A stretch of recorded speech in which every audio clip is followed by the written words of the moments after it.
بسم اللہ الرحمن الرحیم۔ وہ رات گزر گئی، پھر اور کئی راتیں گزر گئیں۔ صلاح الدین ایوبی انتظامی کاموں اور نئی فوج تیار کرنے میں مصروف رہا کہ ناجی کی دعوت قبول کرنے کا وقت نہ نکال سکا۔ علی بن سفیان نے اسے ناجی کے متعلق جو رپورٹ دی اس سے وہ پریشان ہو گیا۔ اس نے علی سے کہا، تو اس کا مطلب یہ ہے کہ یہ شخص صلیبیوں سے بھی زیادہ خطرناک ہے۔ یہ ایک سانپ ہے جسے مصر کی عمارت آستین میں پال رہی ہے۔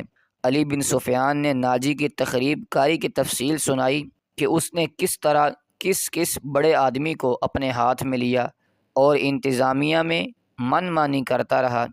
پھر کہا، اور جس سوڈانی سپاہ کا وہ سپہ سالار ہے وہ ہماری بجائے اس کی وفادار ہے۔ کیا آپ اس کا کوئی علاج سوچ سکتے ہیں؟ صلاح الدین ایوبی نے جواب دیا، صرف سوچ ہی نہیں سکتا بلکہ میں نے علاج شروع کر دیا ہے۔ مصر سے جو سپاہ بھرتی کی جا رہی ہے اس میں سوڈانی محافظوں میں گڈ مڈ کر دوں گا، پھر یہ فوج سوڈانی ہوگی نہ مصری۔ ناجی کی یہ طاقت بکھر کر ہماری فوج میں جذب ہو جائے گی۔ ناجی کو میں اس کے صحیح ٹھکانے پر لے آؤں گا، اور میں یہ بھی وثوق سے کہہ سکتا ہوں کہ اس نے صلیبیوں کے ساتھ بھی جو گٹھ جوڑ کر رکھا ہے۔ علی بن سفیان نے کہا، آپ سلطنت اسلامیہ کو ایک مضبوط مرکز پر لا کر اسلام کو وسعت دینا چاہتے ہیں، مگر ناجی آپ کے خواب کو دیوانے کا خواب بنا رہا ہے۔ تم اس سلسلے میں کیا کر رہے ہو یہ مجھ پر چھوڑیں۔ علی بن سفیان نے جواب دیا، میں جو کچھ کروں گا وہ آپ کو ساتھ ساتھ بتاتا رہوں گا، آپ مطمئن رہیں۔ میں نے اس کے گرد جاسوسوں کی ایسی دیوار چن دی ہے جس میں آنکھیں بھی ہیں، کان بھی ہیں، اور یہ دیوار متحرک بھی ہے۔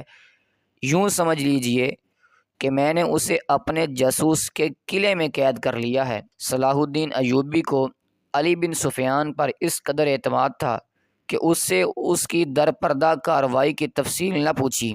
علی نے اس سے پوچھا، معلوم ہوا ہے کہ وہ آپ کو جشن پر مدعو کر رہا ہے، اگر یہ بات صحیح ہے تو اس کی دعوت اس وقت قبول کیجیے گا جب میں آپ کو بتاؤں گا۔ ایوبی اٹھا اور ہاتھ پیٹھ پیچھے رکھ کر ٹہلنے لگا۔ اس کی آہ نکل گئی، وہ رک گیا اور بولا، علی بن سفیان، زندگی اور موت اللہ کے ہاتھ میں ہے۔ بے مقصد زندگی سے کیا یہ بہتر نہیں کہ انسان پیدا ہوتے ہی مر جائے؟ کبھی کبھی یہ سوچ دماغ میں آ جاتی ہے کہ وہ لوگ شاید خوش نصیب ہیں جن کی قومی حص مردہ ہوتی ہے اور جن کا کوئی کردار نہیں ہوتا، بڑے مزے سے جیتے اور اپنی آئی پر مر جاتے ہیں۔ علی نے کہا، وہ بد نصیب ہیں امیر۔ صلاح الدین ایوبی نے کہا، ہاں علی بن سفیان، میں جب انہیں خوش نصیب کہتا ہوں تو یہی بات معلوم نہیں کون میرے کام میں کہہ دیتا ہے جو تم نے کہی ہے، مگر سوچتا ہوں کہ ہم نے تاریخ کا دھارا اس موڑ پر نہ بدلا تو ملت اسلامیہ بکھر کر وادیوں، جنگلوں اور صحراؤں میں کھو جائے گی۔ ملت کی خلافت 3 حصوں میں بٹ گئی ہے۔ امیر من مانی کر رہے ہیں اور صلیبیوں کے اعلی کار بنتے جا رہے ہیں۔ مجھے یہ ڈر بھی محسوس ہونے لگا ہے کہ مسلمان اگر زندہ رہے تو وہ ہمیشہ صلیبیوں کے غلام اور اعلی کار رہیں گے۔ وہ اسی پر خوش رہیں گے کہ زندہ ہیں، مگر قوم کی حیثیت سے وہ مردہ ہو چکے ہوں گے۔ ذرا نقشہ دیکھو علی، آدھی صدی میں دیکھو ہماری سلطنت کا نقشہ کتنا سکڑ گیا ہے۔ وہ خاموش ہو گیا، سر جھکا کر ٹہلنے لگا، پھر رک گیا اور سر کو جھٹک کر علی بن سفیان کو دیکھا۔ کہنے لگا، جب تباہی اپنے اندر سے اٹھے تو اسے روکنا محال ہو جاتا ہے۔ اگر ہماری خلافت اور عمارتوں کا یہی حال رہا تو صلیبیوں کو ہم پر حملہ کرنے کی ضرورت پیش نہیں آئے گی۔ وہ آگ جس میں ہم اپنا ایمان، کردار اور اپنی قومیت جلا رہے ہیں، اس میں صلیبی آہستہ آہستہ تیل ڈالتے رہیں گے۔ ان کی سازشیں ہمیں آپس میں لڑاتی رہیں گی۔ میں شاید اپنا عزم پورا نہ کر سکوں، میں شاید صلیبیوں سے شکست بھی کھا جاؤں، لیکن میں قوم کے نام ایک وصیت چھوڑنا چاہتا ہوں۔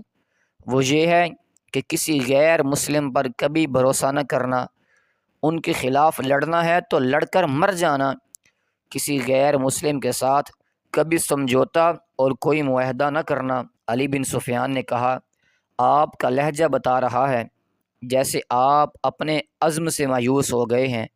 صلاح الدین ایوبی نے کہا، مایوس نہیں، جذباتی۔ علی، میرا ایک حکم متعلقہ شعبے تک پہنچا دو، برتی تیز کر دو اور کوشش کرو کہ فوج کے لیے زیادہ سے زیادہ ایسے آدمی رکھو جو جنگ کا تجربہ حاصل کر چکے ہوں۔ ہمارے پاس اتنی لمبی تربیت کا وقت نہیں، برتی ہونے والوں کا مسلمان ہونا لازمی قرار دے دو، اور تم اپنے لیے ذہن نشین کر لو کہ ایسے جاسوسوں کا ایک دستہ تیار کرو جو دشمن کے علاقے میں جا کر جاسوسی بھی کریں اور شب خون بھی ماریں۔